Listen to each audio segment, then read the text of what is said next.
Supreme court का एक अकेला जज सब पर भारी। सुप्रीम कोर्ट के चीफ जस्टिस डीवाई चंद्रचूड़ को आज एक बार फिर से दिल की गहराइयों से सैल्यूट करने का दिन है। आज उन्होंने जो बात कही है, एक एक बात को इत्मीनान से बैठकर ध्यान से सुनिए। एक एक बात एक एक लाख टके की बात कही है। ऐसा लगता है कि डीवाई चंद्रचूड़ साहब ने आज जो कहा है उसको फ्रेम करवा करके दीवार के ऊपर अपने घर में टांग देना चाहिए। ऐसी बात कही है। और इस एक ऐसे नफरती माहौल जो लगातार पनप रहा है, एक ऐसा घुटन भरा माहौल, उसमें ऑक्सीजन देने का काम डीवाई चंद्रचूड़ साहब कर रहे हैं। मैं इतनी प्रशंसा यूं ही नहीं कर रहा हूं। एक ऐसा जज बनकर के उभर रहे हैं डीवाई चंद्रचूड़ साहब, जो लगातार उन लोगों को झटका देने का काम कर रहे हैं जो लोग अपने आप को सर्वे सर्वा मान चुके थे। और डीवाई चंद्रचूड़ साहब, एक बात, सबसे बड़ी बात यह भी ध्यान रखिए कि 2024 के चुनाव तक इनकी रिटायरमेंट नहीं है। अब कहां से कैसे क्या क्या होगा जरा सोचते चलिए। खबर आप देखिए, भास्कर की खबर है, सुप्रीम कोर्ट ने कहा सरकारी नीतियों की आलोचना एंटी नेशनल नहीं है। केरल हाईकोर्ट का फैसला पलटा, मलयालम न्यूज चैनल से बैन हटाया। एक एक करके सारी बातें जो आज हुई है मैं आसान भाषा में आपको समझाऊंगा ताकि आप समझ पाए, आप उन बातों के जरिए यह समझ पाए कि देश का लोकतंत्र कैसे इतना बड़ा बना है और कैसे पूरी दुनिया के अंदर सबसे बड़े लोकतांत्रिक देश होने का तमगा हमको हासिल है। वो ऐसे ही नहीं है, ऐसे जज साहब की वजह से है, ऐसे लोग हमारे देश में हुए हैं जिसकी वजह से है। दरअसल क्या था, मलयालम का एक चैनल है, मैं आसान भाषा में आपको एक एक करके बताता हूं, तमाम स्क्रीनशॉट भी आप लगातार देखते रहना। ये एक मलयालम चैनल है मीडिया वन, और मीडिया वन सरकार के जो फैसले रहे हैं उनके लेकर के आलोचना करता रहा। और इस चैनल को सरकार ने कहा कि ये जो चैनल है, ये चैनल एक तरह से ऐसे लोगों के साथ में, ऐसे संगठनों के साथ में जुड़ा हुआ है जो आतंक को प्रमोट कर रहे हैं, आतंक को बढ़ावा दे रहे हैं। लिहाजा इस चैनल के ऊपर बैन लगा दिया जाए, इस चैनल का जो लाइसेंस है उसको रद्द कर दिया जाए। केरल का जो हाईकोर्ट है, केरल के हाईकोर्ट के अंदर सरकार गई और केरल के हाईकोर्ट ने इस चैनल के ऊपर जो है वो बैन लगा दिया। लेकिन ये चैनल, मीडिया वन चैनल जो है, वो पहुंचा सुप्रीम कोर्ट के अंदर, और सुप्रीम कोर्ट ने आज 2 महीने 5 दिन बाद में, 2 महीने 5 दिन बाद में आज इस न केवल बैन को हटाया बल्कि जो बात कही है, एक एक करके इन बातों को सुनिए। सुप्रीम कोर्ट ने कहा है कि राष्ट्रीय सुरक्षा के नाम पर, राष्ट्रीय सुरक्षा के नाम पर आप लोगों के अधिकारों को नहीं छीन सकते हैं। बहुत बड़ी बात है। सरकार जो है, या सरकार के जो समर्थक है वो कहते हैं, या एजेंसियां हैं वो कहती हैं कि राष्ट्रीय सुरक्षा की वजह से ऐसा किया जा रहा है। सुप्रीम कोर्ट ने कहा कि अगर आप राष्ट्रीय सुरक्षा के नाम पर कुछ करते हैं तो उसका सबूत देना पड़ेगा, हवा हवाई कुछ नहीं चलेगा। दूसरी बात कही सुप्रीम कोर्ट की तरफ से कि अगर कोई पत्रकार, अगर कोई संस्थान सरकार की आलोचना करता है, सरकार को आईना दिखाता है, तो वो संस्थान, वो पत्रकार, वो देश विरोधी नहीं है। उसको आप देश विरोधी कह करके उसका लाइसेंस रद्द नहीं कर सकते हैं। ये बातें कही है, एक एक बात सोने की बात जो है, एक एक बात 1 लाख टके की बात जो है, इसको आप मान करके चलिए। सुप्रीम कोर्ट ने आज कहा सरकार से कि आप जो बंद लिफाफे में दे करके बताते हैं कि साहब ये जो चैनल है ये लगातार न्यायपालिका के खिलाफ कुछ बोलता रहा है या न्यायपालिका की आलोचना करता रहा है, ये जो चैनल है सीए जो आंदोलन होता है उसकी आलोचना करता है, सरकार की और नीतियां आती हैं उनकी आलोचना करता है, जो कानून निकल करके आते हैं उनकी आलोचना करता है। सुप्रीम कोर्ट ने कहा बंद लिफाफे में कुछ नहीं चलेगा। अगर आपके पास में कुछ सबूत है तो दिखाइए, अगर आपके पास में कुछ तथ्य है तो बताइए, केवल हवा हवाई नहीं चलेगा। यह सुप्रीम कोर्ट की तरफ से कहा गया है। मैं एक एक शब्द जो बता रहा हूं वो सुप्रीम कोर्ट ने जो आज कहा है उसको आसान भाषा में करके आपको समझाने की कोशिश कर रहा हूं, अपनी तरफ से एक शब्द इसमें नहीं है।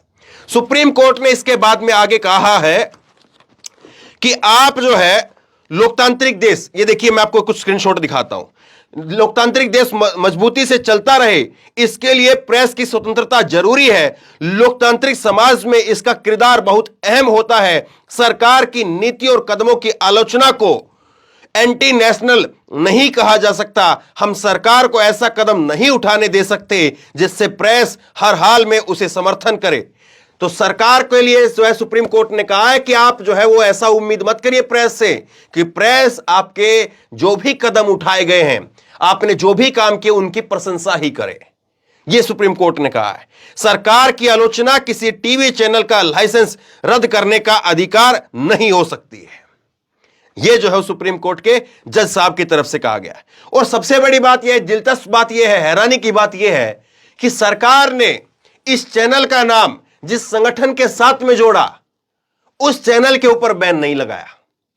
लेकिन जिस चैनल के नाम पर जो है, जिस संगठन के नाम पर उस चैनल पर बैन लगाया गया, उसको लेकर के सुप्रीम कोर्ट ने कहा है कि आप जो है वो हवा में बात क्यों कर रहे हैं, आपके पास में क्या तथ्य हैं।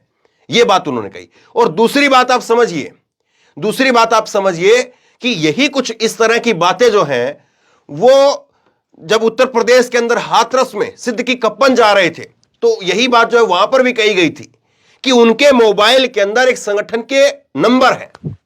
अब बताइए, कोई पत्रकार है तो उसका काम क्या है? उसके काम तो यह है कि वो तमाम लोगों का नंबर रखता है, रिसोर्स रखता है उसके अपने फोन के अंदर। और अगर किसी के मोबाइल के अंदर किसी का नंबर हो, तो क्या आप यह सिद्ध कर देंगे कि इस व्यक्ति का उसके साथ में बहुत तगड़ा संबंध है, या उस व्यक्ति के इशारे पर ही यह केवल व्यक्ति चलता है? कमाल की बात है ना। अब कोई भी व्यक्ति है, कोई भी पत्रकार है, अगर उसके मोबाइल के अंदर जो है बीजेपी के नेताओं के नंबर है, कांग्रेस के नेताओं के नंबर हैं, या और किसी संगठन के नेताओं के नंबर हैं, तो क्या आप ये कह देंगे कि वो पत्रकार फला पार्टी की तरफ से ही चल रहा है? और जाहिर सी बात है, कोई भी पत्रकार होगा जिसने 10-20 साल अपनी पत्रकारिता के अंदर खपाए हैं, तो जाहिर सी बात है उसके पास में जो है वो 100-200 नेताओं के नंबर होंगे। तो कैसे आप जो है तय करेंगे? ये सारी बातें सुप्रीम कोर्ट ने कही है। और सुप्रीम कोर्ट के जज चीफ जस्टिस डीवाई चंद्रचूड़ साहब, वो इसलिए भी खास हैं, वो इसलिए भी अहम है क्योंकि उन्होंने हाल के अंदर कहा था, हाल में अभी कहा सुप्रीम कोर्ट ने कि अगर देश के राजनेता वो धर्म को राजनीति से अलग कर देंगे, तो देश के अंदर हेट स्पीच खत्म हो जाएगी। एक उम्मीद की किरण वहां से भी जागी। सुप्रीम कोर्ट ने यह भी कहा, सुप्रीम कोर्ट के जजों ने यह कहा कि एक वो दौर था जब देश के नेता गांधी जैसे होते थे, नेहरू जैसे होते थे, और उनको सुनने के लिए दूर दूर से गांव से लोग आते थे। लेकिन एक आज के नेता हैं जो ना जाने कुछ भी उल उजुल बकते रहते हैं। यह देश के सुप्रीम कोर्ट ने कहा। और देश के सुप्रीम कोर्ट ने, सुप्रीम कोर्ट के जज जो जस्टिस जोसेफ और जस्टिस नागरत्ना, उन्होंने यह भी कहा कि आपको रैली करने का अधिकार है, लेकिन रैली करने के नाम पर आप अल्पसंख्यकों को गाली दें, आप रैली करने के नाम पर देश के मुसलमानों को पाकिस्तान भेजने की बात कहें, और सरकार उस पर नपुंसक, यह शब्द मैं अपनी तरफ से इस्तेमाल नहीं कर रहा हूं, यह सुप्रीम कोर्ट की तरफ से कहा गया, सरकार उस पर नपुंसक बनकर के बैठी देखती रहे और देश के मुसलमानों को पाकिस्तान भेजने की बात कही जाए। देश के मुसलमान वो यहीं के हैं, उन्होंने इसी धरती पर रहना चुना, वो आपके और हमारे भाई हैं। इस बात को देश की सुप्रीम कोर्ट ने हाल में कहा है। तो ये सारे फैसले मौजूदा समय में जो माहौल है उसमें ऑक्सीजन का काम करते हैं, बताते हैं, उम्मीद जताते हैं कि हां कोई तो है, कहीं तो है, और ये कोई है, कहीं है, वो 2024 तक जरूर रहेंगे।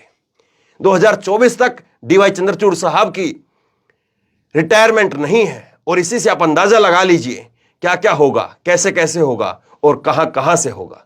सोचिए जरूर। एक बार फिर से डीवाई चंद्रचूड़ साहब को दिल से सलाम, और ऐसे फैसले करते रहिए, ऐसे फैसले लेते रहिए, देश के हुक्मरानों को बताते रहिए कि कोई तो है उनके ऊपर जहां पर सब सुनवाई होगी। आप क्या सोचते हैं नीचे कमेंट बॉक्स में अपनी राय लिख करके मुझे जरूर बताइए। इस वीडियो को खूब शेयर कीजिए, और इसी तरह तमाम खबरों के लिए ऑनलाइन न्यूज इंडिया को सब्सक्राइब कीजिए। साथ में जो बेल आइकन है घंटी, उसको जरूर दबाइए, ताकि जैसे कोई खबर अपलोड करें उसकी नोटिफिकेशन सीधे सबसे पहले आपको मिल सके। धन्यवाद। इस खबर को अभी लाइक करें, शेयर करें, अभी चैनल को सब्सक्राइब करें और घंटी जरूर